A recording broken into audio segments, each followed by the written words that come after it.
예, 오늘 우리 함께 같이 살펴볼 말씀은요. 데살로니가 전서 5장 1절부터 11절 그리고 23절, 24절을 보도록 하겠습니다. 교독하시고 마지막 절은 우리 함께 보겠습니다. 제가 먼저 읽겠습니다.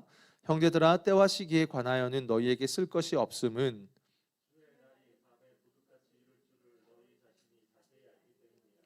그들이 평안하다 안전하다 할 그때에 임신한 여자에게 해산의 고통이 이름과 같이 멸망이 갑자기 그들에게 이르리니 결코 피하지 못하리라.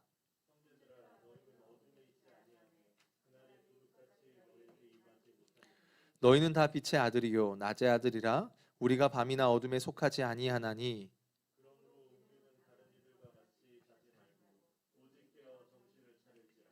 자는 자들은 밤에 자고 취하는 자들은 밤에 취하되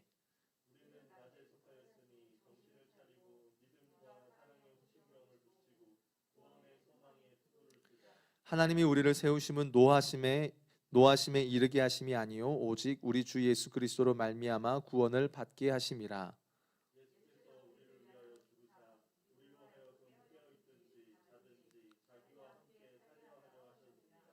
그러므로 피차 권면하고 서로 덕을 세우기를 너희가 하는 것 같이 하라.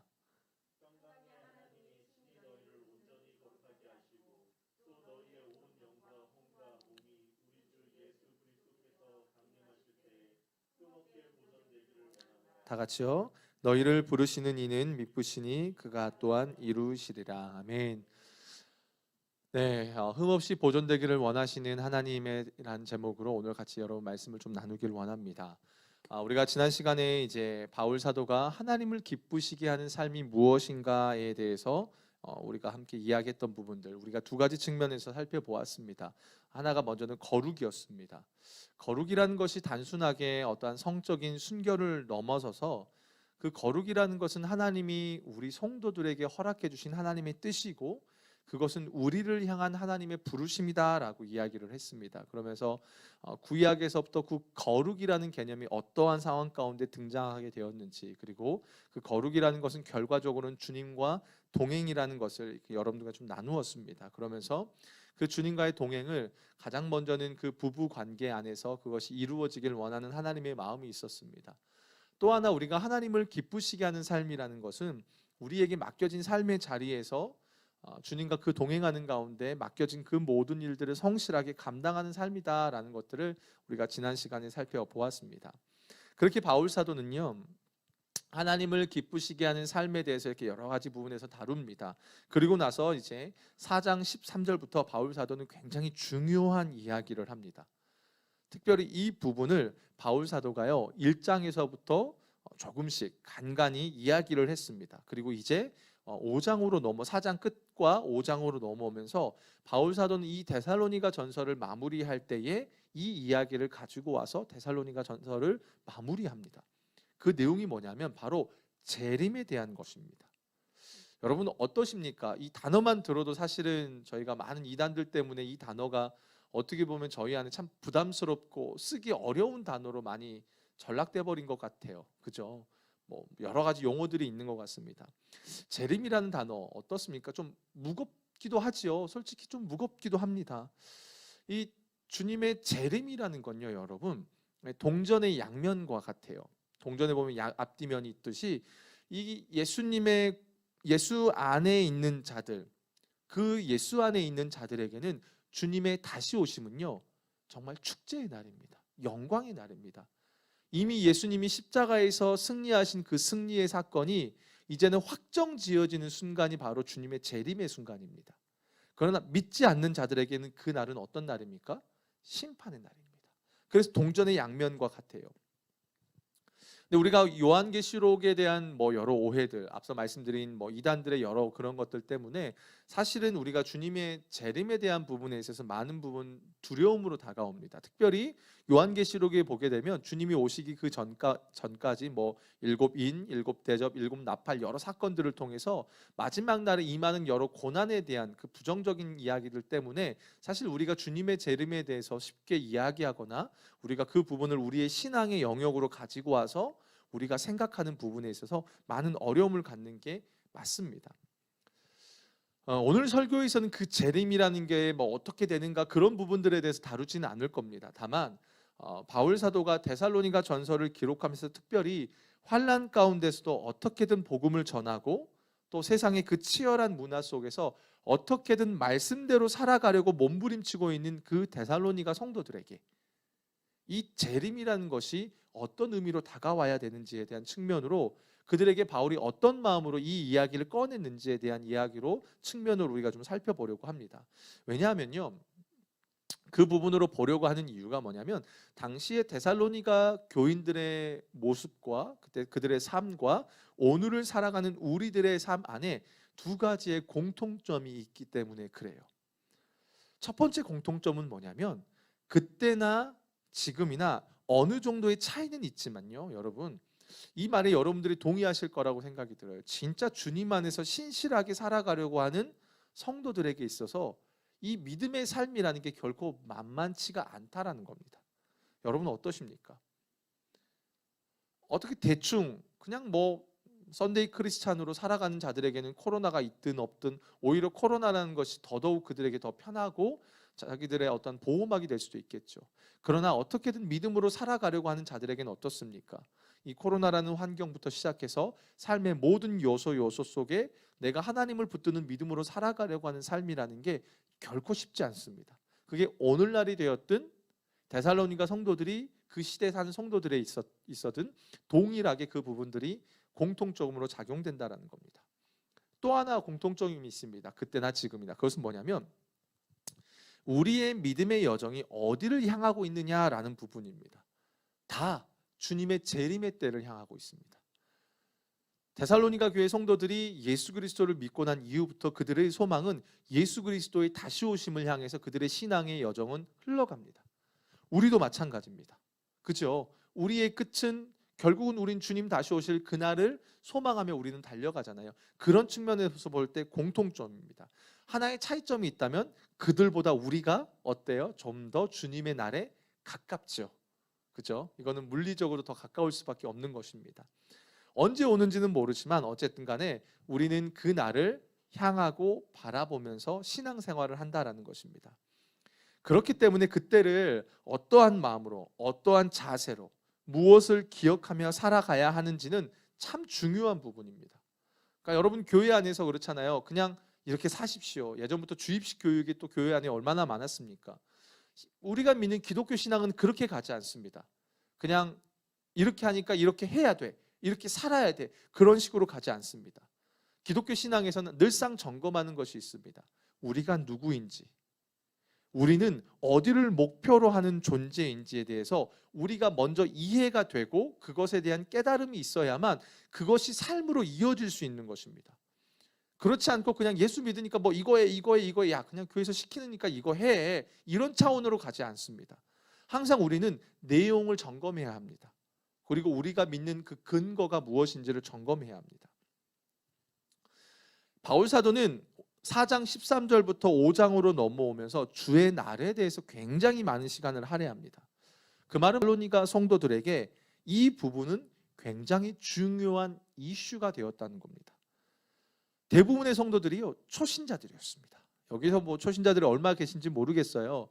이들은 예수님을 믿고 난 지 기껏 1년, 바울 사도가 복음을 전하고 내려온 시간, 다시 편지를 써보는 시간들이 있기 때문에 기껏 해봤자 뭐 얼마 되지 않습니다.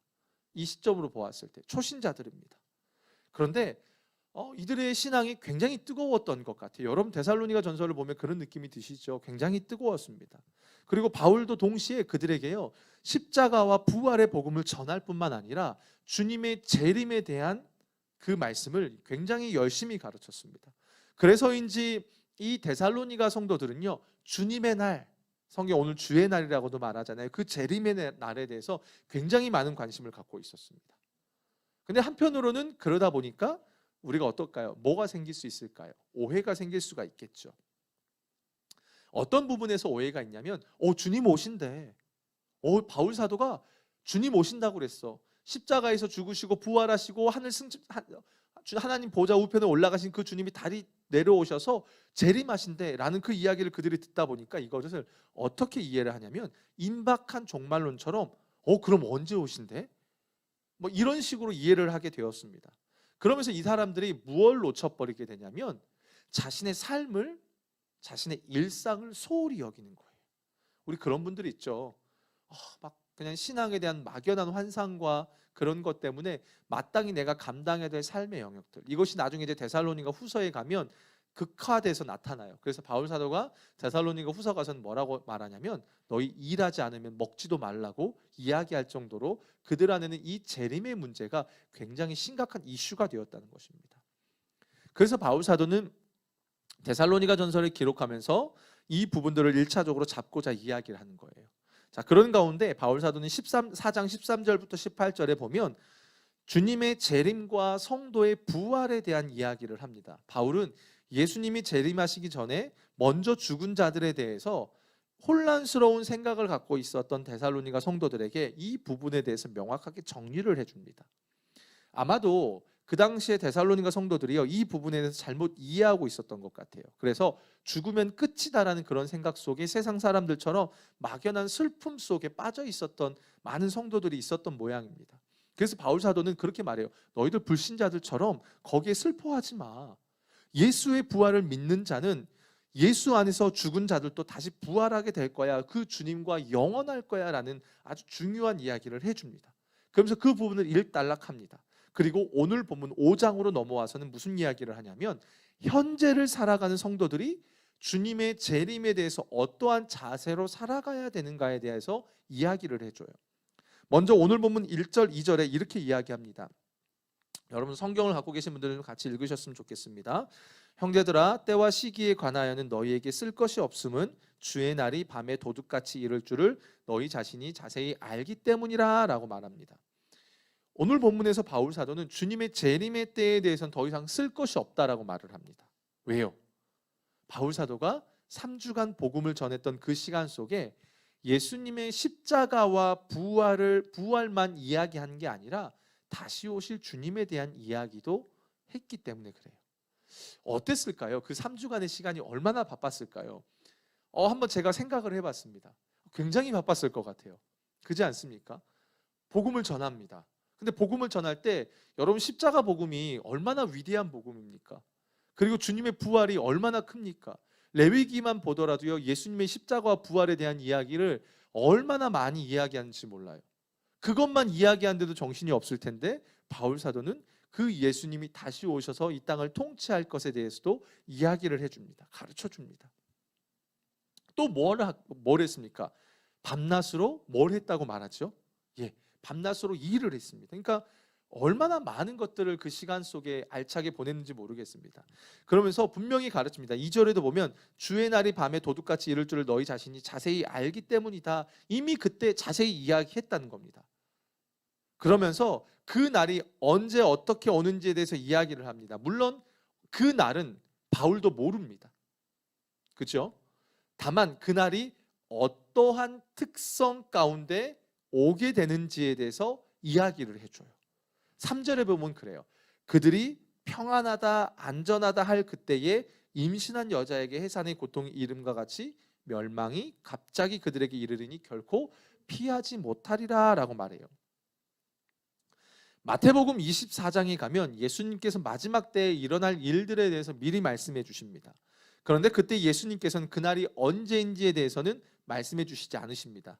뭐라고 말씀하시냐면 마태복음 24장 36절에 보면 그러나 그날과 그때는 아무도 모르나니 하늘의 천사도 아들도 모르고 오직 누구만 아신다고요? 그죠? 아버지만 아신다라고 말씀하십니다. 여기 안에서 먼저는 우리가 분명하게 선을 긋고 여러분 가셔야 될 게 있어요. 주님의 날이 언제인지에 대해서는 여러분 우리가 논쟁할 필요가 없는 문제입니다. 이건 죄송하지만 여러분 소관이 아닙니다. 이거 갖고 여러분이 왈가왈부할 필요가 없어요. 왜요? 그것은 하늘에 계신 아버지의 영역이에요. 주님의 날 언제 오실지에 대해서는 우리가 논쟁할 필요가 없는 부분입니다. 만약에 여러분 주변에서요, 야 예수님 몇 월 며칠 날 오신대라고 이야기하는 분이 있다면 그분은 이단입니다. 예, 잘못 가르치는 겁니다. 절대 모릅니다. 그날은 그것은 아버지의 날입니다. 전적인 하나님 아버지의 권한입니다. 다만 그날이 임할 때에 어떠한 현상이 일어나는지 어떠한 징조들이 일어날지에 대해서는 성경에서 우리에게 이야기해 줍니다. 예수님도 그 부분에서 분명히 말씀해 줍니다. 그것이 마태복음 24장 전반전에 나옵니다. 미혹하게 할 때도 있고요. 난리와 난리 소문이 일어나고요. 곳곳에 기근이 일어나 전쟁이 일어나고 재난이 일어나고 수많은 것들이 일어난다라고 이야기합니다. 그리고 노아의 홍수 때와 같이 주님의 임함도 그렇게 임할 것이다라고 말을 해요. 바울 사도도 동일한 맥락에서 오늘 본문의 이야기해요. 다들 평안하다. 여러분 평안하십니까? 평안하십니까?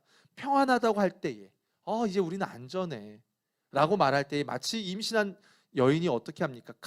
해산이 나 몇 분 몇 초에 올 거야 라고 그렇게 정해서 오지 않잖아요. 갑자기 임하는 것처럼요. 주님의 날은 그렇게 갑자기 임할 거라는 겁니다. 갑자기 임할 것입니다. 그런데 그날이 예수 그리스도를 믿지 않는 자들에게는 어떤 것으로 다가오냐면 멸망으로 다가온다고 말을 해요. 결코 피하지 못할 거라고 말을 합니다. 앞서 제가 그런 이야기를 했죠. 주님의 재림은 동전의 양면과 같다고 말을 했습니다. 믿지 않는 자에게는 그날은 멸망의 날입니다. 갑자기 임합니다. 그들에게는 갑자기 쉬고 있다가 갑자기 그날이 임합니다. 그날은 심판의 날입니다. 그러나 예수를 믿는 자들에게는 그날은 축제의 날입니다. 승리의 날입니다. 그래서 예수 안에 있느냐 예수 안에 없느냐 이것이 결국은 그 주의 날이 전혀 다르게 다가온다는 거예요. 그래서 바울 사도는 그 주의 날에 대한 이야기를 함과 동시에 이렇게 이야기를 합니다. 오늘 본문 4절 5절에 보면 이렇게 말을 합니다. 형제들아 너희는 어둠에 있지 아니하매 그날이 도둑같이 너희에게 임하지 못하리니 너희는 다 빛의 아들이요 낮의 아들이라. 우리가 밤이나 어둠에 속하지 아니하나니라고 말을 해요. 바울 사도는 너희가 누구냐라고 이야기합니다. 여기서 너희는 누구를 말을 해요? 데살로니가 성도들이고 곧 여러분이에요. 여러분 누구십니까? 예, 저는 과국주입니다. 이렇게 대답하시겠습니까? 여러분 누구십니까? 여러분은 오늘 말씀의 근거에서 여러분은 빛의 아들이고 낮의 아들이다라고 이야기를 합니다. 그렇기 때문에요. 여러분 낮과 밤의 차이가 무엇이지요? 낮에는 어떠한 일들이 일어나는 게 우리의 눈에 보여집니다. 저는 시골 출신입니다. 그래서 어렸을 때 저희 동네는 가로등이 많지 않았습니다. 심지어 어렸을 때는 저녁에 늦게 오는 사람이 가로등을 켜면서 이렇게 돌아다니고 그렇게 했습니다. 저는 그랬습니다. 밤이 되니까 앞에 뭐가 있는지 보이질 않습니다. 어떠한 현상이 일어나고 이제 분간이 되질 않습니다. 그러나 우리는 낮에 있는 자들입니다. 그래서 무슨 말입니까? 주님의 오심이 정확하게 언제인지는 모르지만 이미 이 세상 가운데 보여지는 여러 일들로 인해서 주님이 곧 오시겠구나. 우리는 어떤 마음으로 그날을 준비해야 될지에 대해서 우리는 안다라는 거예요. 안다라는 겁니다. 어쩌면 이 코로나도 마찬가지입니다. 그냥 믿지 않는 사람들에게 아니면 어떤 예수 그리스도와 상관없는 자에게는 지겨운 질병일지 모릅니다. 그러나 우리는 이 날을 그냥 가볍게 여기지 않습니다. 왜냐하면 코로나가 이전에 일어났던 다른 수많은 질병들과 다른 이유가 무엇입니까? 전 지구적으로 이 코로나라는 질병이 일어났기 때문입니다. 언젠지는 모릅니다. 그건 저도 모릅니다. 그러나 중요한 것은 점점점 그 주님의 날에 우리가 가까이 가고 있다는 건 분명합니다. 그래서 바울 사도가 이야기해요. 낮에 사는 자들이 너희인데, 낮의 아들인데, 너희가 빛의 아들인데 자면 안 돼. 빛의 아들인데 맨날 낮잠만 자고 있으면 어떻게 합니까? 낮에 일해야 되잖아요. 잠만 자고 있으면 어떻게 합니까? 안 된다는 거죠. 그래서 정신을 차리고 깨어서 정신을 차리라고 말을 합니다. 자는 자들과 같이 살지 말고 권면하면서 서로 덕을 세워가라 라고 쭉 이야기해요. 이게 오늘 본문이 갖고 있는 큰 맥락이에요. 이해가 되시죠? 그런데 사실 바울 사도가 이렇게 이야기를 쭉 써내려 가면서 바울 사도가 사실은 그 시대 성도들에게 그리고 오늘 살아가는 우리에게 강조하고 싶은 것이 있습니다. 그것은 뭐냐면 주님의 재림은 너무나 분명하다는 겁니다. 바울 사도는 주의 날에 대해서 그 날이 있을지도 모르니까 너희는 이렇게 살아가야 돼, 정신을 차려야 돼 라고 이야기하지 않습니다. 불확실 속에서 그날이 있을지 없을지는 모를 거야 라고 그런 측면에서 오늘 말씀을 이야기하는 게 아닙니다. 바울 사도는 분명히 말합니다. 그 주의 날은 분명히 있어. 너희가 고난의 길을 걷든 복된 길을 걷든 좋은 길을 걷든 험한 길을 걷든 주의 날은 분명히 있어. 도둑과 같이 이룰 줄을 너희가 자세히 알고 있지? 내가 이야기했지라고 이야기하면서 바울 사도는 분명하게 이야기합니다.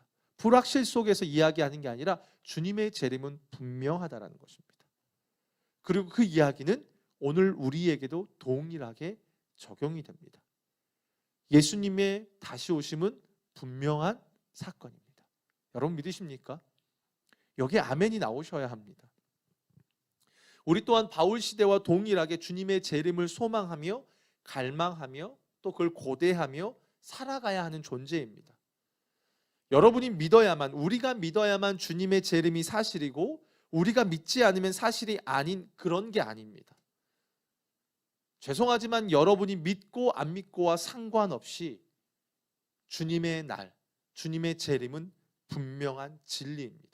사실을 넘어서 진리입니다.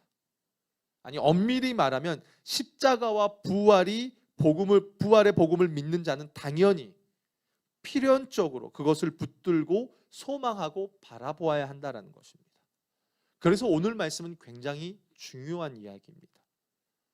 모르겠습니다. 여러분의 삶에 많은 어려움들이 있어서 그 문제를 해결해 주길 원하는 마음으로 이 예배를 참여하고 있다면 모르겠습니다. 죄송할지 모르겠습니다. 그러나 하나님 분명 말씀하시는 것은 더 분명하게 오늘 이 시대를 살아가는 우리에게 확고하게 말씀하시는 것은 주님의 재림은 너무나 분명하다는 것입니다.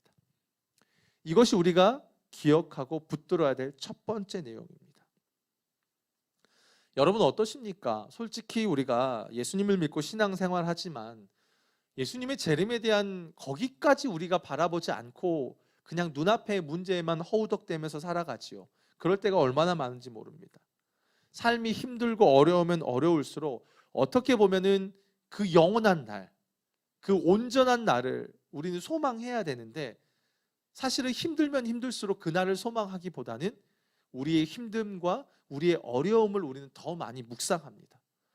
오히려 오늘의 염려와 근심에 빠져서 그 주님의 날에 대한 기대와 소망을 놓치고 살아갑니다. 특별히 이 가운데 누가 그렇게 많이 역사하냐면 사단이 정말 많이 역사합니다. 여러분 인생이 힘듭니까? 힘듭니까? 힘들죠. 네, 힘들죠. 태어나면서부터 힘듭니다.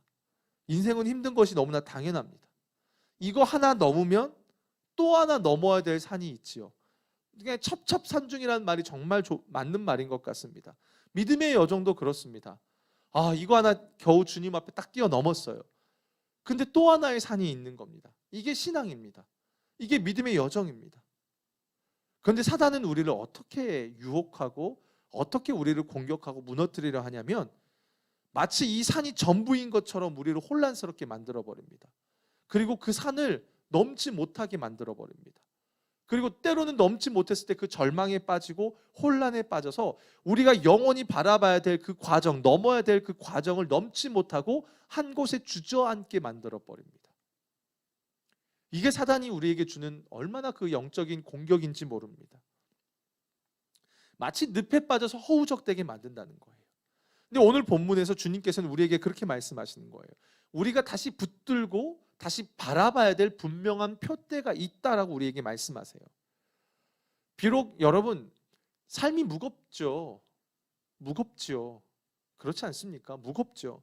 감당해야 될 삶의 무게가 있어요. 여전히 있지만 그럼에도 너무나 분명한 주님의 날이 있기 때문에 그리고 그 안에 먼저 주님 곁으로 가는 성도들은 그 영광의 주님과 다시 부활하게 될 것이기 때문에 또한 그 주님의 날에 대한 소망을 붙들고 서로 피차 권면하며 서로 덕을 세우며 살아가라고 우리에게 이야기하는 거예요. 무슨 말입니까? 쉽게 말하면 무엇입니까? 포기하지 말라라는 겁니다. 삶을 포기하지 말라라는 겁니다. 낙심에 빠져 있지 말라라는 겁니다. 내 감정과 내 상태에 빠져 있지 말라라고 말을 하는 겁니다. 힘들죠. 맞습니다. 어렵죠. 맞습니다. 자식 키우는 거 뜻대로 안 되는 거, 남의 돈 먹고 사는 거 쉽지 않은 거 어렵습니다. 교회 안에서 서로 다른 공동체원들을 품고 가야 되는 거 어렵습니다. 그러나 주님의 날은 분명하기 때문에 그 가운데 성도된 자들은 서로 피차 권면하며 그 믿음의 일을 가야 한다는 것입니다. 어떻게 보면 주님의 재림에 대한 이야기는 너무 먼 이야기인 것처럼 보여집니다. 그러나 성도에게 그 주의 날은 오히려 우리의 인생에 찾아오는 수많은 문제들을 이길 수 있는 힘이 된다는 것을 여러분 기억하셨으면 좋겠어요. 바울 사도가 데살로니가 전서를 기록하면서 이 부분을 굉장히 중요하게 여깁니다. 더욱이 예수를 믿은 지 얼마 되지 않은 초신자들이기 때문에 바울 사도는 그 주님의 재림에 대해서 더더욱 강조를 하고 있는 거예요. 이게 얼마나 중요했으면 매장 끝에 바울 사도는 주님의 재림에 대한 이야기를 빼먹지 않고 이야기하고 있는 거예요. 얼마나 중요하면요. 더더욱 이제 막 예수를 믿은 자가 필연적으로 데살로니가 전서를 여러분 우리가 지금까지 살펴보면서 데살로니가 교회는 고난과는 뗄래야 뗄 수 없는 교회예요. 현재 그들은 이 복음을 들으면서도 고난 가운데 있는 거예요. 그렇기 때문에 바울 사도는 거기서 다른 위로로 그들을 위로하지 않습니다. 주님의 날에 대한 것으로 그들을 위로하고 격려하고 있다라는 것입니다. 수시로 찾아오는 고난을 이길 수 있는 거예요. 그 소망이 거기에 있으니까요. 이 땅은 내 힘으로 할 수 없기 때문에 그래요. 사실 이 부분이 우리 안에 제대로 세워지지 않으면요, 여러분 12절부터 나오는 권면의 내용은요 너무 지겨운 내용이 됩니다. 오히려 이 내용이요 우리의 발목을 잡습니다. 여러분 항상 기뻐하라고 말합니다. 쉬지 말고 기도하라고 말합니다. 범사에 감사하라고 말합니다. 되십니까? 우리 솔직해지자고요. 되십니까? 우리 인생은요 항상 절망으로 가득 차 있고 문제투성이지 않습니까? 쉬지 말고 기도하라는데 얼마나 쉬고 싶습니까? 지금 이 순간 여러분 쉬고 싶지 않으십니까? 얼마나 고단합니까? 감사하기보다는 불평불만하기가 쉬운 게 우리의 삶 아닙니까? 목사인 저라고 이게 다를까요? 저도 그래요. 불평불만이 너무 쉽게 나와요. 험담이 너무 쉽게 나와요. 이게 우리의 인생이에요. 절망이에요. 그런데 주님은 바울을 통해서 뭐라고 말하냐면 오히려 항상 기뻐하고 쉬지 말고 범사에 감사하라고 그래요. 왜요?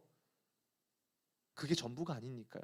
이 땅에 나에게 놓여지는 그 문제 상황들이 전부가 아니라 주님이 다시 오시는 영원한 나라의 소망이 있기 때문이에요. 그래서 그걸 바라보고 주어진 삶에서 감사와 기도와 소망으로 이겨내라고 이야기하는 것입니다. 성도는 죽음 이후의 삶이 있기 때문에 이 땅의 삶을 그냥 대충 살 수 없습니다. 오히려 이 땅에서 주님이 맡겨주신 것 안에서 주님이 우리의 삶, 이 땅에서 우리가 살아가는 모든 믿음의 여정을 하나님이 다 기억하고 계십니다. 그리고 그것이 우리의 최후의 그날에 상급이 될 것이고 우리의 삶을 주님이 다 기록하신다는 겁니다. 이런 흐름 가운데 바울 사도는 이야기하는 거예요. 그날을 소망하며 주어진 삶을 깨어서 정신을 차리며 살아야 되는 너무나 분명한 이유가 그 주님의 재림이 있기 때문이라는 겁니다. 만약에 이 땅이 끝이라면 살 필요 없죠. 굳이 저도 목사는 할 필요 안 할 것 같아요. 그냥 끝이라면. 왜요? 목회자는 목회자 나름대로 스트레스와 어려움이 있거든요. 예, 다 받아야 되잖아요. 여러분의 모든 것들을. 저는 만약에 주님의 재림이 없다면 당장 안 하고 나가서 놀 거예요. 그렇잖아요. 아마 다들 공감하실 겁니다. 그거 없다면 여러분 지금 신앙생활 이렇게 하실 필요도 없는 거죠. 그러면서 또 한 가지 바울 사도가 아주 중요한 이야기를 해요. 23절에 보면 이렇게 말을 합니다. 또 너희의 온 영과 혼과 몸이 우리 주 예수 그리스도께서 강림하실 때에 흠없게 보존되기를 원하노라. 이렇게 말을 하는데 쉽게 말해서 하나님께서요 주님의 재림의 때에 우리가 흠 없는 자로 보존되기를 원하신다라는 거예요. 그리고 그 일을 지금 누가 더 간절히 이루어가길 원하시냐면 23절 상반절에 보면 평강의 하나님이 친히 너희를 온전히 거룩하게 하시고 라고 하면서 23절 전체를 끌고 가는 주어가 누구냐면 평강의 하나님이에요. 하나님이에요. 그리고 이 본문 안에 나타나는 구조가 독특해요. 이게 이런 걸 문법 구조상 신적 수동태라고 그래요. 그러니까 뭐예요? 흠 없이 보존되기를 원하시는 분이 하나님이심과 동시에 우리의 인생이 흠 없이 보존되도록 우리의 삶을 이끄시는 분도 하나님이시라는 겁니다. 여러분 이건 굉장한 복음입니다. 주님의 재림의 때가 너무나 분명한데, 그래서 성도는 그때를 바라보며 비록 이 땅의 삶이 힘들고 고단하고 어렵지만 꿋꿋이 우리가 살아가야 하는 이유에 대해서 우리보다요, 우리 하나님이 더 간절히 원하신다는 거예요. 여러분 그거 아시죠? 소중한 물건. 제가 지난 시간에 아내 이야기할 때도 그 아내가 그릇이라고 말했던 것처럼 하나님이 마치 소중한 물건을 어떻게 합니까? 집에 갈 때 보존 잘 싸서 가잖아요. 포장 잘하고 뽁뽁이 같은 걸로도 싸고 그런 것처럼요. 주님이 다시 오시는 그 날에 하나님이 우리를 그렇게 지키고 싶으신 거예요. 우리의 마음, 우리의 혼과 영과 몸을, 육을 하나님이 그렇게 보존하길 원하시고, 또 우리의 삶에 하나님이 그렇게 하도록 우리의 삶에 더 열심을 다해서 우리의 삶을 도우시고 이끄신다라는 것입니다. 그래서 주의 날에 대한 이야기를 하면서 바울은 이미 주의 날에 대해서 너희에게 이야기 다 했으니까 쓸 거 없어. 그런데 그 주의 날을 기다리는 삶을 살아갈 때에 너희는 누군지 기억해. 그리고 그렇게 이끌기를 원하시는 분이 누군지를 기억하라고 말합니다. 여러분, 하나님이 우리를 그런 존재로 여기십니다. 여러분을요, 저를요, 보존하고 싶으신 거예요. 그 말은 다른 말로 하면 뭐예요? 소중하게 여기고 싶으신 거예요. 여러분이 인생의 고난 속에서 어떻게 하면 그 고난과 여러 문제와 여러 사단의 공격 속에서도 흠이 몸에 스크래치가 생기지 않거나, 우리 갓난 아이들 보면 막 보호하고 싶은 부모의 마음처럼요, 주님이 다시 오실 그 순간까지 하나님은 우리를 그렇게 보호하고 싶으신 거예요. 그래서 노심초사하면서 주님이 우리와 동행하시는 가운데 우리의 삶에 내주하시면서 늘상 우리에게 말씀하시고 성경을 통해서 우리의 삶을 인도하고 계신다는 겁니다. 이건 복음입니다. 우리를 빛의 아들, 낮의 아들로 두시겠다는 겁니다. 어둠의 아들이 아닙니다. 뭔가 사리 분간을 할 수 없는 존재로서 거기에 두지 않길 원하신다는 거예요. 주어지는 현상만 보더라도 주님이 오시는 것을 알 수 있게끔요, 그렇게 이야기를 하신다는 겁니다. 그게 주님이 우리를 향해 갖고 계시는 마음입니다. 여러분을 향해서 갖고 계신 하나님의 마음이에요. 여러분 이걸 기억하셨으면 좋겠습니다. 그렇기 때문에요, 우리는 깨어서 정신을 차리고 살아야 합니다. 여러분 직원들이 있다고 생각해 보십시오. 계속 출근했는데 지금 이 시간에 여러분 가끔씩 이렇게 눈이 감기시는 건 저 다 이해가 됩니다. 충분히 공감이 됩니다. 집에서도 아마 그러시는 분들도 있을 거예요. 누구 만나고 오시는 분들도 있을 거예요. 설교 듣다가. 괜찮습니다. 근데 낮에는 어때요? 일하는 가운데 저 오늘 하루 종일 졸렸거든요. 얼마나 졸리든지요. 그러면 안 된다는 겁니다. 왜요? 깨어서 하나님의 역사가 어떻게 나타나고 있는지를 우리는 지켜봐야 돼요. 역사는 누가 이루십니까? 하나님이 하십니다. 하나님이 역사하십니다. 우리는 그 가운데 순종하며 그분의 일하심을 보고 반응하는 자라는 거예요. 우리는 그런 존재예요. 그렇기 때문에 낮의 아들이에요. 빛의 아들이에요. 어둠의 자녀가 아니라는 것입니다. 그러면서 하나님이 우리에게 또 한 가지 말씀을 해주시는 거예요.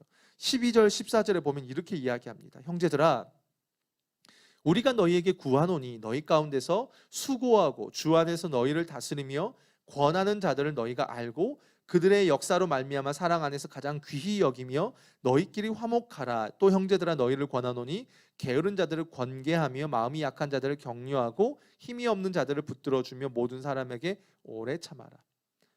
바울이 강조하고 있는 부분이 여러분 눈에 보여주십니까? 너 혼자만 깨어 살래? 아니라는 거예요. 너 혼자만 깨어서 살래? 아니라는 거예요. 어제 여호수아 말씀 기도에 보면 그렇잖아요. 기브온 족속이 위험에 처하자 어떻게 합니까?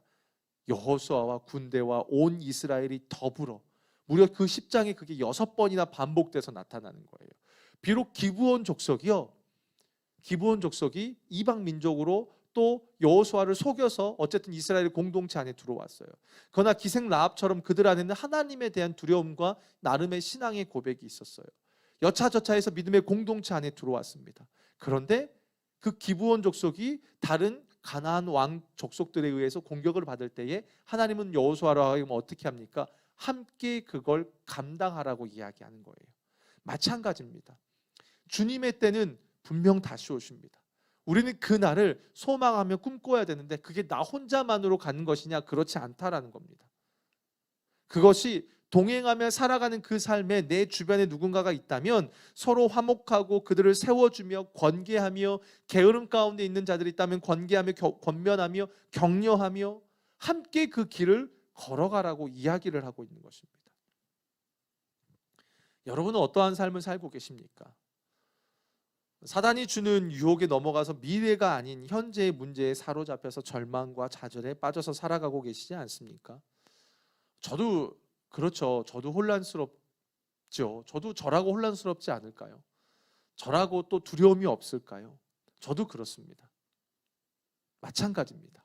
그런데 하나님 앞에 이 말씀을 준비하면서 계속 기도하는 내용이 그거였습니다. 하나님, 우리의 눈이 열리길 원합니다. 그래서 내 삶을 이끌고 계시는 그 하나님, 결국 주의 날에 우리가 흠없이 보존되기를 원하시며 그렇게 되도록 우리의 삶을 이끌고 계시는 그 하나님이 보여지기를 기도하게 돼요. 여러분, 그걸 기도하셔야 돼요. 내 문제를 넘어서서요. 왜요? 그 문제는요, 언젠간 사라져요. 그러나 그 주님의 날은 영원해요. 그래서 영원한 걸 바라보고 우리는 나아가야 된다는 거예요. 그래서 시편에 보면 이렇게 이야기합니다. 시편 37편 24절에 보면 그는 넘어지나 아주 엎드러지지 아니함은 여호와께서 그의 손으로 붙드심이다 라고 말합니다. 예, 때로는 넘어질 수 있죠. 괜찮습니다. 예, 넘어지실 수 있습니다. 낙심되실 수 있습니다. 연약함이요? 예, 연약함이 무조건 다 죄가 아닙니다. 여러분, 연약함은 다 죄가 아니에요. 때로는 문제 앞에 연약하고 염려가 될 수도 있겠죠. 그러나 거기에 빠지고 거기에 넘어가 버리면 안 된다는 것입니다. 그런데 중요한 건 여러분, 그 순간 속에서 우리가 기억해야 될 게 뭐냐라는 거예요. 그의 손으로 붙들고 가시는 하나님이 계신다는 거예요. 우리는 이 하나님을 기억하는 존재예요. 내 문제를 묵상하고 내 문제를 기억하는 존재가 아니라 그 상황 속에서도 결국엔 주의 날에 흠없게 보전하도록 우리의 삶을 이끄시는 하나님을 바라보는 존재가 바로 성도라는 존재예요. 이게 얼마나 큰 위로인지요. 그렇기 때문에 여러분, 정신을 차려야 한다는 겁니다.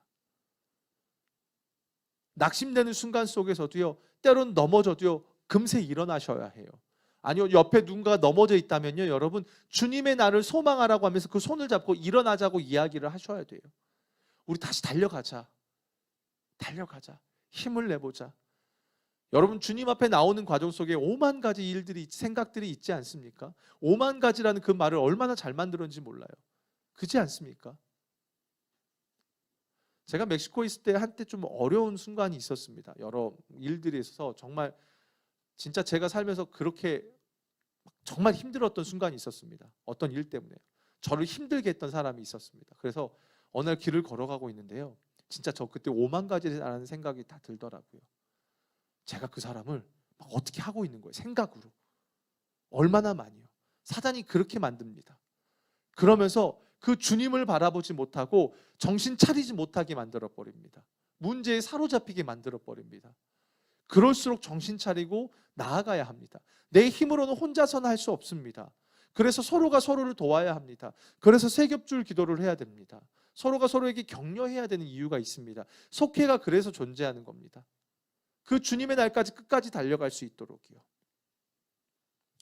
사랑하는 여러분, 오늘 말씀을 좀 정리해 보도록 하겠습니다. 바울 사도는 데살로니가 전서를 기록하면서 너무나 분명한 두 가지 진리를 우리에게 말해줍니다. 첫째는 주님의 재림은 분명하다는 겁니다. 사실을 넘어 진리라는 겁니다. 그리고 이미 충분히 가르쳤다고 말합니다. 두 번째, 너희는 어둠에 있지 않고 빛의 아들이다. 낮의 아들이다. 그래서 그날을 알 수 있어. 어둠에 있는 자들에게 그날이 멸망으로 갑자기 다가오지만 너희는 그렇지 않을 거야 라고 이야기합니다. 그러면서 서로 격려하며 세워가라고 이야기합니다. 여전히 데살로니가 교회도 문제가 있고 인생에 어려움이 있습니다. 그걸 알고 있지만 바울 사도는 데살로니가 성도들의 형편보다 더 우선이고 더 크신 하나님의 계획과 진리를 그들에게 이야기해 주고 있습니다. 그리고 마지막으로 강조하는 게 23절, 24절을 통해서 평강의 하나님께서 너희를, 우리를요, 거룩하게 하실 것이고 또 주 예수 그리스도께서 강림하실 때에 흠없이 보존되기를 누구보다 원하고 계신다. 그러면서 24절에 보면 그렇게 말해요. 너희를 부르신 이는 미쁘시다라고 말합니다. 미쁘다는 말이 무슨 뜻입니까? 신실하시다는 거예요. 하나님이 그렇게 신실하시다는 겁니다. 그 주님의 때를 생각하며 결국에는 그날을 소망하며 이 땅을 살아가는 성도들의 인생을 신실하신 하나님께서 붙드실 거라는 겁니다. 여러분, 이것만큼 큰 위로가 어디 있습니까? 근심과 걱정과 염려, 미래의 두려움 왜 없을까요? 그런데 그럴수록 그 주님을 바라보며 나아가는 우리가 되었으면 좋겠습니다. 사단은요 계속 그럴 겁니다. 문제 앞에서요 우리 입에 항상 불평이 나오게 만들 겁니다. 항상 문제 가운데 빠지게 만들 것입니다. 그러나 우리 주님은 그 문제들 속에서도 항상 기뻐하고 쉬지 말고 기도하게 만들 것이고 우리를 범사에 감사하는 존재로 우리를 이끌어 가실 것입니다. 아멘이십니까? 아멘이십니까? 이 시간 우리의 안목이 이 땅의 것에 꽂혀 있었다면 다시 오실 주님에 대한 주님의 날로 다시 고정되어지는 시간이 되었으면 좋겠습니다. 그리고 우리를 흠없게 보존하실 주님에 대한 기대와 소망으로 여러분 그 문제를 이겨내셨으면 좋겠습니다. 아멘이십니까? 아멘이십니까? 우리 함께 이 시간에 주님 다시 오실 때까지 찬양할까요?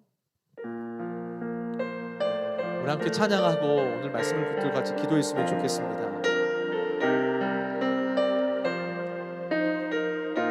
주님 다시 오실 때까지, 주님 다시 오실 때까지 나는 이 길을 가리라. 좁은 길 나의 십자가 지고 나의 가는 이 길 끝에서 나는 주님을 보리라. 영광의 내 주님 나를 맞아 주시니 주님 다시 오실 때까지, 주님 다시 오실 때까지 나는 일어나 달려가리라. 주의 영광 온 땅 덮을 때 나는 일어나 노래하리. 내 사모하는 주님 온 세상 구주시라. 내 사모하는 주님 영광의 왕이 주님 다시 오실 때까지. 아멘. 주님 다시 오실 때까지 나는 일어나 달려가리라. 주의 영광 온 땅 덮을 때 나는 일어나 노래하리. 내 사모하는 주님 온 세상 구주시라. 내 사모하는 주님 영광의 왕이 내 사모하는 주님. 아멘. 내 사모하는 주님 온 세상 구주시라. 내 사모하는 주님 영광의 왕이시라.